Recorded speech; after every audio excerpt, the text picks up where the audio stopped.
আপনি জানেন কি, ফেরেশতারা পর্যন্ত কিছু জানতো না, কিন্তু মানুষ জানে। কেন?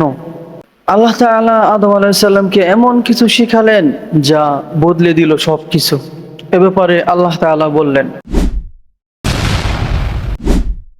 قال يا آدم أنبئهم بأسمائهم فلما أنبأهم بأسمائهم قال ألم أقل لكم إني أعلم غيب السماوات والأرض وأعلم ما تبدون وما كنتم تكتمون।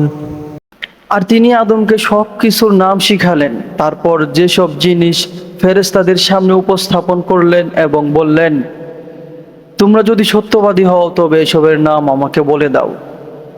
সূরা বাকারা আয়াত 33। এই আয়াতের আধুনিক ব্যাখ্যা ও তাফসির প্রেক্ষাপট।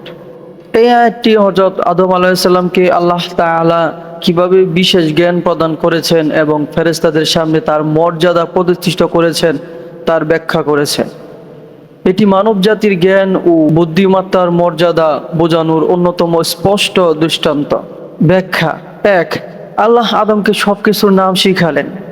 এখানে নাম বলতে শুধু নাম নয়, বরং বস্তু, ধারণা, বৈশিষ্ট্য, কার্যাবলী সম্পর্কিত জ্ঞান বোঝানো হয়েছে। এটি ইঙ্গিত করে মানুষকে জ্ঞান, ভাষা ও বুদ্ধি এমন একটি ক্ষমতা দেওয়া হয়েছে যা ফেরেশতাদের ছিল না। ২। তারপর তা ফেরেশতাদের সামনে উপস্থাপনা করলেন। আল্লাহ তাআলা ফেরেশতাদেরকে এই বস্তুগুলোর নাম জানাতে বললেন, কিন্তু তারা পারল না।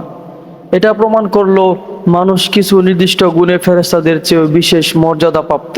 ৩। তোমরা যদি সত্যবাদী হও। ফেরেশতারা বলেছিল, আপনি কি এমন কিছু সৃষ্টি করতে চাচ্ছেন যে সেখানে অশান্তি সৃষ্টি করবে?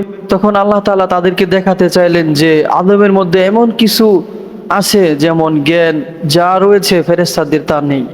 আধুনিক শিক্ষা ও বার্তা। এই আয়াত আমাদের শেখায় জ্ঞান অর্জনই মানব জাতির শ্রেষ্ঠ প্রধান কারণ। ভাষা ও চিন্তা শক্তি মানুষকে অন্য সৃষ্টির চেয়ে ভিন্ন ও মর্যাদাবান করেছে। জ্ঞান ছাড়া কোনো উন্নতি সম্ভব নয়। বর্তমান যুগে আমরা যদি জ্ঞান চর্চা ত্যাগ করি তবে আমাদের প্রকৃত মর্যাদা হারিয়ে যাবে।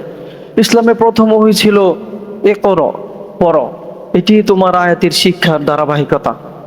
আল্লাহ তাআলা এই কথাগুলো আমাদের সবাইকে বোঝার জ্ঞান তৌফিক দান করুক। আমিন রাব্বুল আলামিন। আসসালামু আলাইকুম ওয়া রাহমাতুল্লাহি ওয়া বারাকাতুহু।